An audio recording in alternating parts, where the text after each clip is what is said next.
नमस्कार दोस्तों, रंगमंच कहानियों का में आपका स्वागत है। तो कहानियों का सिलसिला शुरू करते हुए लीजिए सुनते हैं अमृता प्रीतम की कहानी एक खाली जगह का दूसरा भाग। पूरी रात की थकान थी।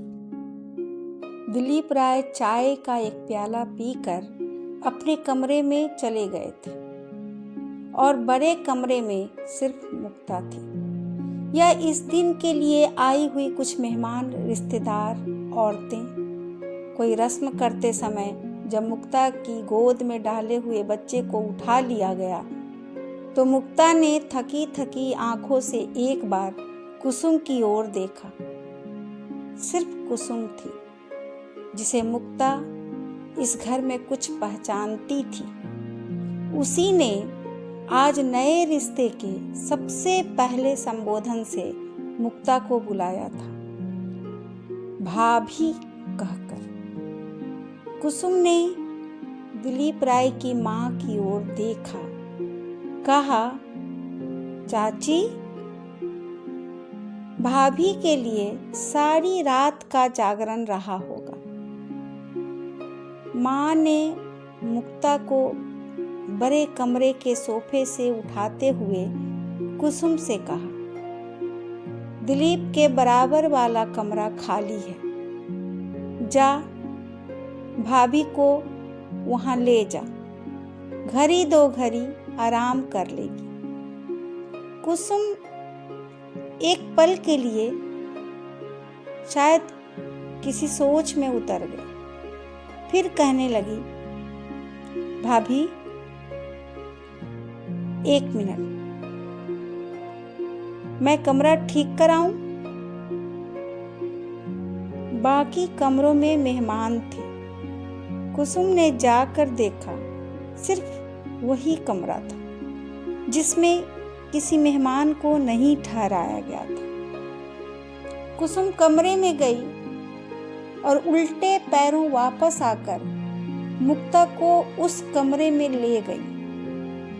कुसुम ने कमरे में कुछ फल, चाय रखवाई और फिर कमरे का दरवाजा भेड़कर जब चली गई तो मुक्ता, जो कमरे में अकेली रह गई थी, खिड़की से पीछे के बगीचे की ओर देखने लगी। बिल्कुल बराबर वाले कमरे में दिलीप राय थे, बहुत पास, पर पूरी एक दीवार की दूरी पर। कुसुम ने ही उस कमरे के आगे से गुजरते हुए बताया था, भाभी, आपका असल कमरा यह है, और हंसते हुए मुक्ता के कान के पास मुंह करके कहा था, पर रात को असल कमरा बनेगा। कमरा बगीचे से बिल्कुल सटा हुआ होने के कारण बड़ी ताजा हवा से भरा हुआ था। हवा में हल्की सी महक थी। मुक्ता ने बराबर के कमरे में सोए हुए दिलीप राय के एहसास को सांसों में महसूस करना चाहा, पर लगा वह एहसास अभी अजनबी है, सांसों में महसूस नहीं हो रहा है, शायद बगीचे की हवा से भी ज्यादा अजनबी। और मुक्ता थकी हुई कमरे के पलंग पर बैठने ही लगी थी कि अचानक ख्याल आया, कुसुम 1 मिनट के लिए इस कमरे में आई थी। मां ने कहा था कमरा तैयार है, वह फिर भी अकेली आई थी। और मुक्ता ने कमरे के चारों दीवारों की ओर देखा और उठकर कमरे की अलमारी खोली। अलमारी खाली थी, सिर्फ एक तस्वीर थी, शीशे में जड़ी हुई, जो एक खाने में उल्टी पड़ी हुई थी। लगा जो ख्याल आया था ठीक था, कुसुम को जरूर पता रहा होगा कि यह कमरा उस बच्चे का होता था। कुसुम के मन की यह कोमल सी जगह जैसे मुक्ता के हाथों को स्पर्श कर गई। उसने कांपते हाथों से यह तस्वीर उठाई। देखा, बच्चे की तस्वीर थी और जाना कि यह जरूर दीवार पर लगी होगी, जिसे अभी कुछ मिनट पहले कुसुम ने उतार कर अलमारी में रखा है। मुक्ता ने फिर कमरे की दरवारों की ओर देखा। एक ओर एक उभरी हुई लकड़ी की पट्टी थी, जिस पर लगी हुई कील बड़ी अकेली सी, खाली सी खरी थी। मुक्ता ने गहरी सांस ली और बाह ऊंची करके उस तस्वीर को फिर उस कील पर टांग दिया। खिड़की से आने वाली हवा में नए पत्तों की महक थी, पर अचानक मुक्ता को लगा जैसे बहुत दिनों के झड़े हुए और गलते हुए पानी पत्तों की गंध भी हवा में थी। पलंग पर लेटकर मुक्ता ने थक कर आंखें मूंद ली। नींद की ऊंघ से मुक्ता को लगा कि कुछ आवाजें हैं जो न जाने कहां से उसके कानों में आ रही है। यह लड़की तो पहली को भी मात करती है। She is real beauty. मैं तभी तो सोच रही थी, न घर न घराना, यह बात कैसे बनी? लड़की तो अच्छी है, पर पैर अच्छे होने चाहिए। उधर बात चली, इधर लड़का जाता रहा। मुक्ता चौंक कर उठ गई। घबरा कर दीवारों की ओर देखा, फिर खिड़की की ओर, बाहर पेड़ों की ओर, जहां इस समय बगीचे में घर आए हुए मेहमान थे। लगा यह सब कुछ जो हवा में है, हवा में ही ठहरा रहेगा। शायद यहाँ इस मिट्टी में उगकर पेड़ों की भांति फैल जाएगा। जो भी बातें हवा में थीं, मुक्ता ने पत्तों की साए साए की तरह सुनी, पर कोई भी उदासी कानों को ऊपरी नहीं लग रही थी, जैसे ये आवाजें उसने पहले सुन रखी हो अपने भीतर से। घर में मौत की एक गंध थी, पर वह स्वाभाविक थी। मुक्ता को लगा जो उससे भी बढ़कर है, वह कुछ और है। शायद घर में नहीं, उसके अपने अंतर में है। एक भय सा आया, सिर्फ मैं नहीं, शायद दिलीप राय भी उस गंध को जानते हैं, और शायद किसी दिन वह मुझसे बहुत नफरत करने लगे। रात आई। यह अक्टूबर का महीना था। खुले मौसम पर रात ठंड का एक कंपन सा लेकर आई। कंपन शायद मौसम का नहीं था, मुक्ता के मन के भय का था, पर वह गर्दन की नसों तक फैल रहा था। बाहर एक गर्माहट की ओर सुख की अनुभूति थी। कमरे के दरवाजों और खिड़कियों पर वेलवेट के पर्दे थे, जिसका रंग दीवारों के रंग के समान गंभीर था, इतना कि उनका अस्तित्व भी ऊंचा और चौकोर पलंग था, जो फर्श का ही एक उभरा हुआ अंग लगता था। रोशनी सिर्फ एक गोल लैंप की थी, जो मोटे और सुलगते हुए कोयलों की शक्ल में थी, सुर्ख लाल, और कमरे में कोई चीज नहीं थी। दिलीप राय की माँ जब मुक्ता को अकेले इस कमरे में छोड़कर चली गई, मुक्ता ने दहकते हुए कमरे की गर्माहट को अपने अंगों से महसूस किया, पर ठंड का जो कंपन सा उसकी गर्दन की नसों में उतर रहा था, वह भी उसी तरह उसके अंगों में फैलता रहा। देखा कमरे में एक पलंग के सिवाय बैठने के लिए और कोई चीज नहीं है। मुक्ता खड़ी रही। ख्याल आया, हर लड़की ब्याह की पहली रात जिस कमरे में दाखिल होती है, कभी उस कमरे का मालिक उसके स्वागत के लिए वहां नहीं होता, और हर लड़की एक अजनबी कमरे में एक दखल अंदाजी की तरह पांव रखती है। और मुक्ता हैरान हुई। यह रिवाज है, पर शायद इस पर कभी किसी ने नहीं सोचा, इसलिए इसे कभी नहीं बदला। कमरे की जलते हुए कोयलों जैसी लाल रोशनी कमरे में फैली हुई नहीं थी।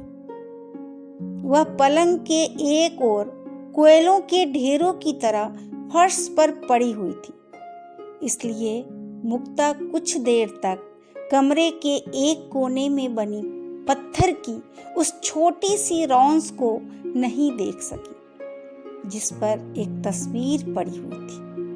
पर उसकी आंखें जब कमरे के अंधेरे से और एक जगह पर गुच्छा होकर पड़ी हुई रोशनी से परिचित हुई, तो उसने ऐसी किताब की तलाश में इधर उधर देखा।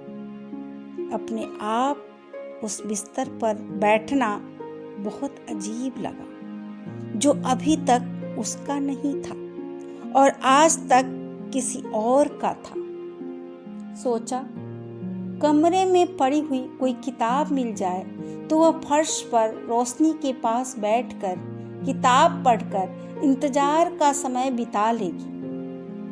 वही कुछ स्वाभाविक हो सकता था। इस तरह कमरे में खड़े रहना उसके लिए स्वाभाविक नहीं हो रहा था।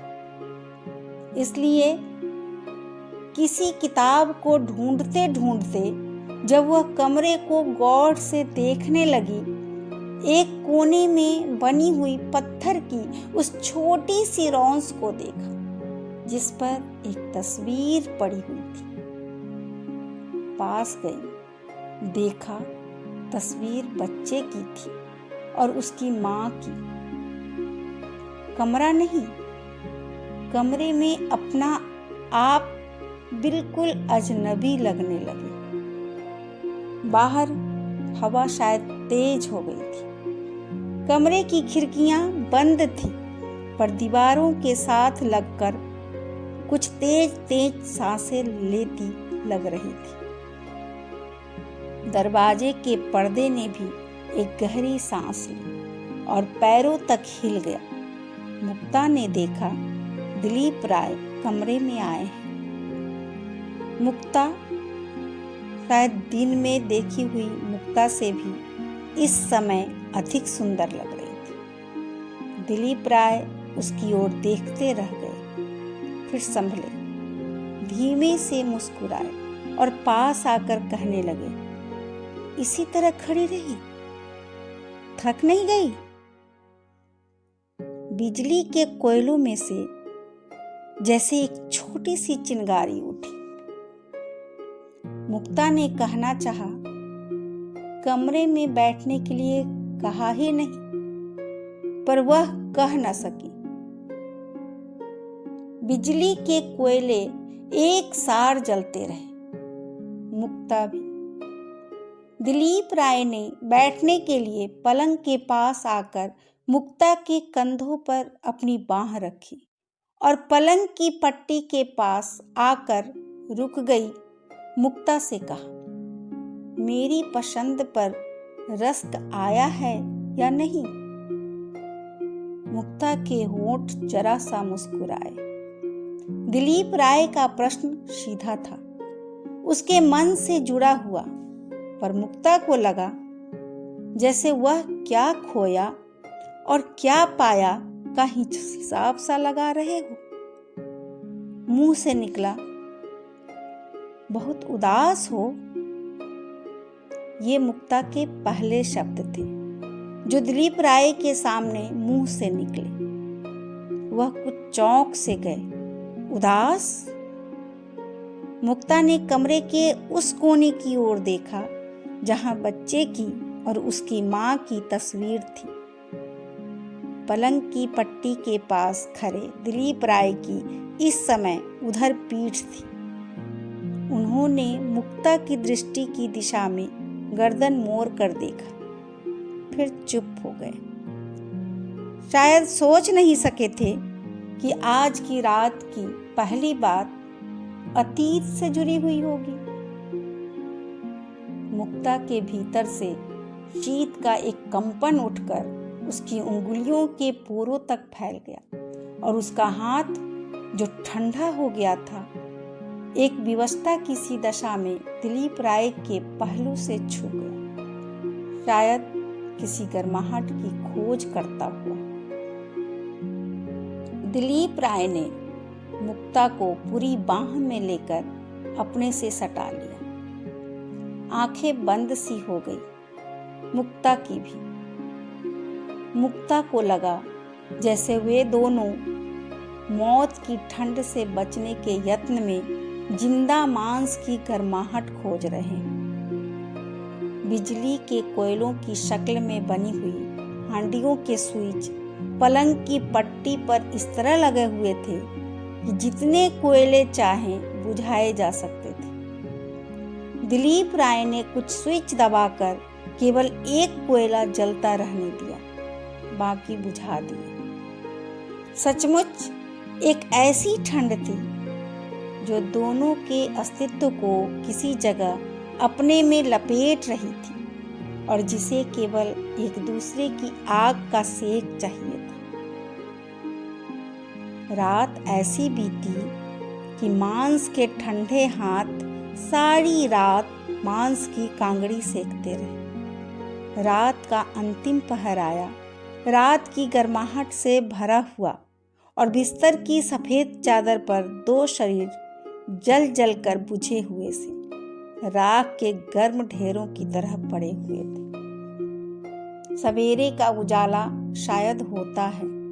मुक्ता की आंख खुली तो पलंग के दो सिरे एक दूसरे से बहुत दूर लगे, इतने कि उसने घबरा कर बांह फैलाई दिलीप राय की बांह थामने के लिए, पलंग के दूसरे सिरे तक पहुंचने के लिए, पर देखा दोनों के बीच एक बच्चे की लाश पड़ी हुई जिसके ऊपर से बांह नहीं ले जा सकती।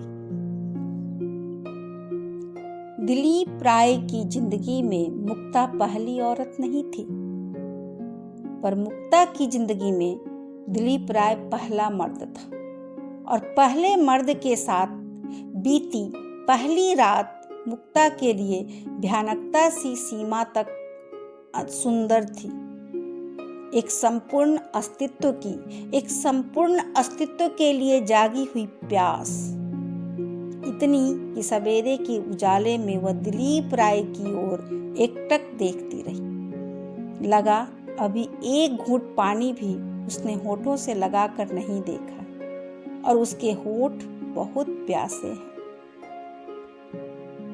पर दिलीप राय को इससे विपरीत एहसास हुआ, एक उस प्यास की तृप्ति का जो पहले कभी उन्होंने अनुभव नहीं की थी। औरत को पहले भी शरीर से लगाया था, पर लगा आज जैसी रात का पहले कभी उन्होंने अपने शरीर से स्पर्श नहीं किया। उन्होंने भी सवेरे के उजाले में मुक्ता को हैरानी से देखा, पर दोनों ने अपनी हैरानी के अर्थ समझे, दूसरे की हैरानी के नहीं। इसलिए चाय की मेज पर एक अजीब खामोशी छा गई, इतनी कि खामोशी जैसे आंखों से देखी जा सकने वाली चीज हो, और जिससे घबरा कर दोनों ने आंखें परे कर ली। दिलीप राय काम पर चले गए। घर के मेहमानों में से 3 रात की गाड़ी से चले गए थे और एक अभी सवेरे की गाड़ी से। माँ अभी 2 दिन और रहने वाली थी, पर कुसुम आज तीसरे पहर वापस बंबई जा रही थी, इसलिए मुक्ता अकेली हुई तो कुसुम उससे छोटे छोटे मजाक करती रही। फिर अचानक गंभीर होकर कहने लगी, भाभी, एक बात की मैं आपसे माफी चाहती हूँ। कल मैंने बहुत चाहा था कि घर में लगी हुई तस्वीरें उतार दूं। चाची मान गई थी, पर भाई साहब नहीं माने। मैं जानती हूँ एक तस्वीर उनके कमरे में है, रात को, आपकी पहली रात को भी। मुक्ता ने आंखें झुका ली, धीरे से कहा, मैं जानती हूँ कल तुमने छोटे कमरे से एक तस्वीर उतार कर अलमारी में रख दी थी, पर क्यों? मैंने फिर वहीं टांग दी थी। दोपहर को माँ ने उस अलमारी की चाबी मुक्ता को दी जिसमें उसके लिए खरीदे हुए कपड़े रखे हुए थे, और वह सूटकेस भी जो मुक्ता अपने साथ लाई थी। कुसुम उसके साथ सूटकेस के कपड़े अलमारी में रखवाती रही। उसी ने बताया, पहले भाभी के कपड़े भी बहुत बढ़िया नए पड़े हुए हैं, पर चाची ने उनमें से कोई कपड़ा आपकी अलमारी में नहीं रखवाया, इसलिए कि शायद आपको यह बात अच्छी न लगे। अचानक मुक्ता को लगा किसी ने धीरे से उसके कंधे पर हाथ रखा है।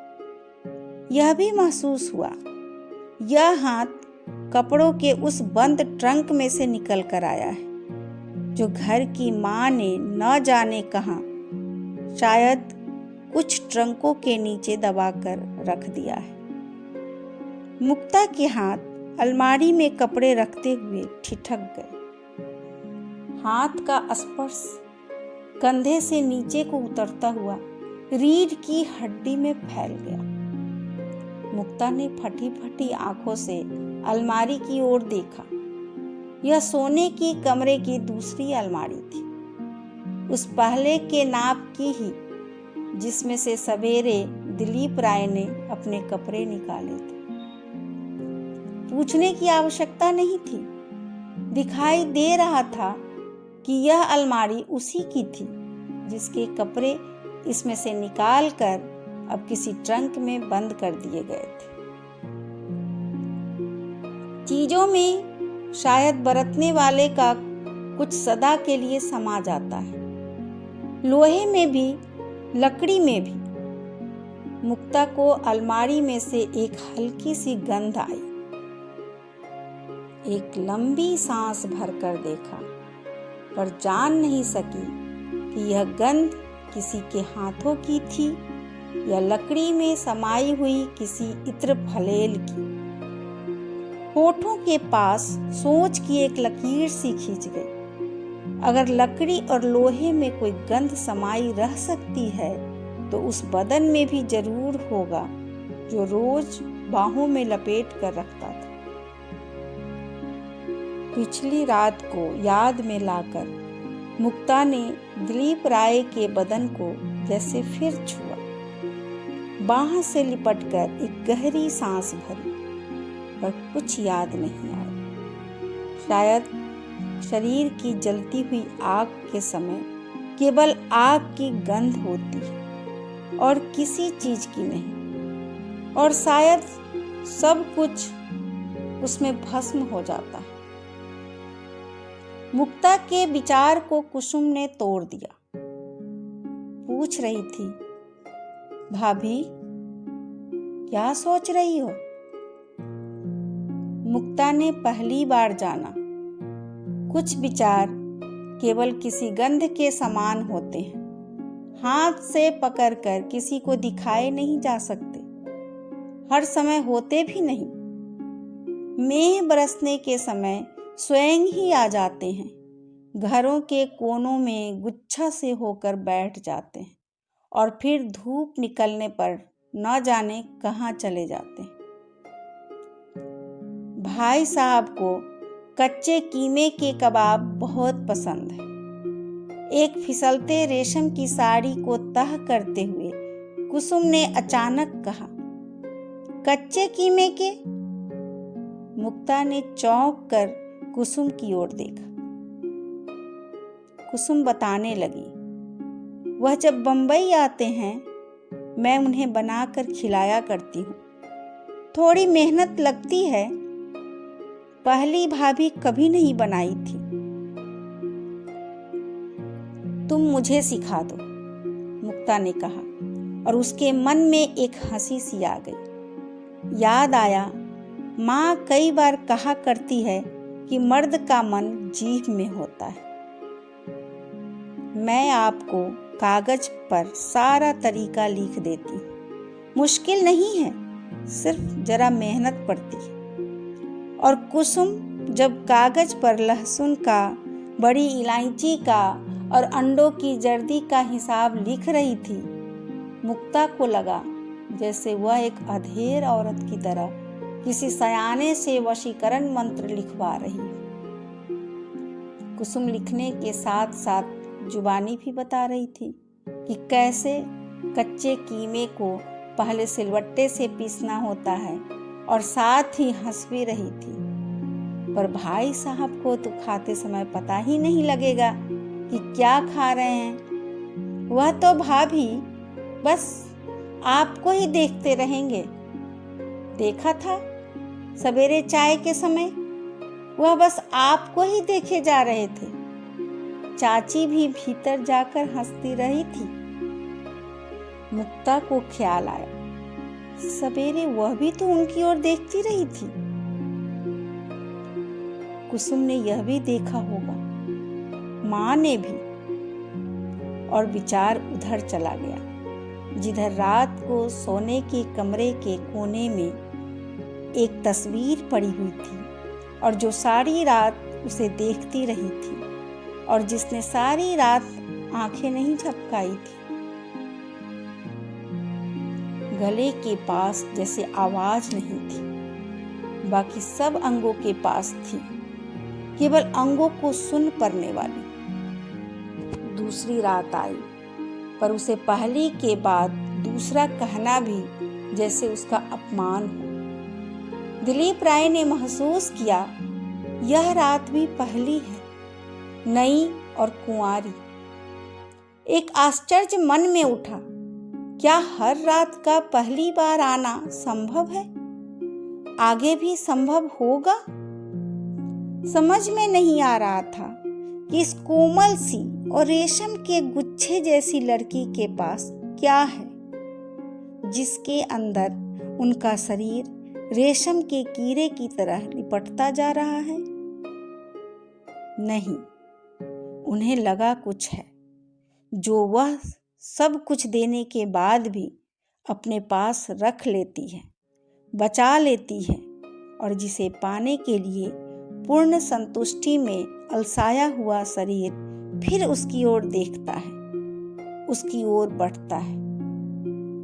मुक्ता ने इस रात को कुछ जाना, पर दिलीप राय के अर्थों में नहीं, बिल्कुल अपने अर्थों में, बड़े निजी अर्थों में, कि रात की ये घड़ियां हवन की आग की तरह जलती है, और उसमें जो कुछ भी दिलीप राय का उससे अलग है, अकेला है, वह सब हवन की सामग्री की तरह भस्म हो जाता है, और जो सच बाकी रह जाता है वह केवल आग है। मुक्ता ने यह भी जाना कि हर नया दिन उस पाले से ठिठुरता हुआ दिन होगा, जिसमें घर के छोटे बड़े काम, उन छिपटियों तिनकों को इकट्ठा करने के सामान होंगे, जिनके आश्रय से यह रात की आग जलानी होगी।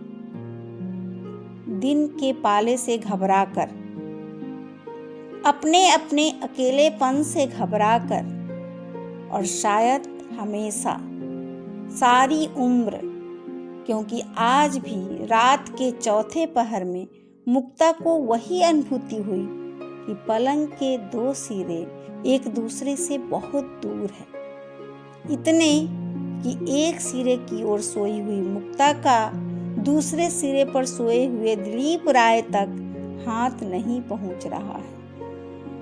आज इस चौथे पहर के बाद मुक्ता को नींद नहीं आई। अभी झुटपुट ही था जब वह उठी और घर के पीछे बगीचे में चली गई। हर बूटे को, हर टहनी की हाथ से छुआ, जैसे उसे पत्ते पत्ते की पहचान करनी। और भोर के प्रथम प्रकाश में मुक्ता ने कुछ फूल और पत्तियां तोड़ी, पानी के एक गिलास में उन्हें तरतीब से सजाया और कमरे में लौट आई। कमरे में बस फर्श था और पलंग, इसलिए फूलों को रखने के लिए केवल एक ही जगह थी जहां दृष्टि पड़ी। दीवार के कोने वाली पत्थर की वह रौंस जहां वह तस्वीर पड़ी हुई थी, इसलिए मुक्ता ने वह फूल भी तस्वीर के पास ही रख दी। मुक्ता ने जब फूल तोड़े थे उसे तस्वीर का ख्याल नहीं था, पर कमरे में आई तो उस तस्वीर ने जैसे वह फूल मांग लिए। वह नहीं सोचना चाहती थी, लेकिन फूल तस्वीर के पास रख दिए तो सोचती ही गई। कुछ फूल सिर्फ किसी कब्र पर चढ़ाने के लिए उगते हैं, शायद मैं भी। इस समय तक मुक्ता का सारा चिंतन सीधा सा साधारण और उस औरत की मृत्यु से जुड़ा हुआ था, जिसकी मृत्यु के बाद उसके मर्द को मुक्ता ने अपना मर्द बना लिया था। पर जिस समय नाश्ते की चाय मेज पर रख दी गई और दिलीप राय अपने कमरे में से काम पर जाने के लिए तैयार हो आए, तो मुक्ता का सारा चिंतन जैसे एकाएक रास्ते में लौट गया। अचानक इस मोड़ पर आ गया जहां से एक नया रास्ता भी न जाने किधर जाने वाला उसके पांवों के आगे आ गया हो। आज दिलीप राय ने मुक्ता की ओर देखा था, और बिल्कुल उस तरह जिस तरह चाय के प्याले की तरफ या उबले हुए अंडों की तरफ। दृष्टि ने क्षण भर का संबंध था, इससे अधिक कुछ नहीं। एक ठंडी सी लकीर मुक्ता के कंधों से उतरकर पीठ की हड्डी में फैल गई। आज कमरे में कुसुम भी नहीं थी और माँ भी नहीं, इसलिए मुक्ता ने कुछ निसंकोच होकर कई बार नजर भरकर दिलीप राय की ओर देखा। एक तना हुआ शरीर, तराशे हुए नक्श, पर जिस सबसे हर चीज एक फासले पर होने का एहसास देती। पहने हुए कपड़े भी अंगों के निकट होकर खड़े हुए, लेकिन अंगों के स्पर्श से दूर। अचानक हाथ में एक कागज लिए हुए सेक्रेटरी कमरे में आया। सर, यह तार। दिलीप राय ने निगाह उठाकर उधर देखा और उधर की आवाज परे जहां थी वहीं रुक गई। दफ्तर में बैठो, दिलीप राय ने धीमे से कहा और केतली से गरम चाय प्याले में डाली। सर, एक बार उधर की आवाज फिर उभरी। शायद काम के अत्यंत आवश्यक होने का आग्रह था, या शायद किसी बड़े नुकसान का। दिलीप राय ने कहा, कुछ नहीं, सिर्फ उधर देखा। शायद जो पहले कहा था वह अभी भी वहीं हवा में ठहरा हुआ था और वहीं आगे होकर सेक्रेटरी के हाथों से टकरा गया। वह उन्हीं पैरों पीछे चला गया। बाहर वाले घर के अंतिम सिरे पर बने हुए उस कमरे में, जो नेहरू प्लेस वाले दफ्तर का एक छोटा सा टुकड़ा घर में भी था, दफ्तर के समय से हटकर और अलग। मुक्ता को लगा दिलीप राय ने घर के समय का एक टुकड़ा जैसे अभी तक उसके सामने काम के समय से तोड़कर कमरे में रखा है। रंगों में भय की एक हल्की सी लकीर फिर गई। इसलिए नहीं कि दिलीप राय को घर एकांत में कामों का दखल पसंद नहीं था, सिर्फ इसलिए कि समय के इस टुकड़े को उन्होंने जैसे एक ठंडे चाकू से चीर कर अलग किया हो। एक सामर्थ्य पर लोहे की धार की तरह तीखी और ठंडी। दिलीप राय उठकर कमरे से जाने लगे तो एक नजर मुक्ता की ओर देखा। पूछा, कोई चीज चाहिए?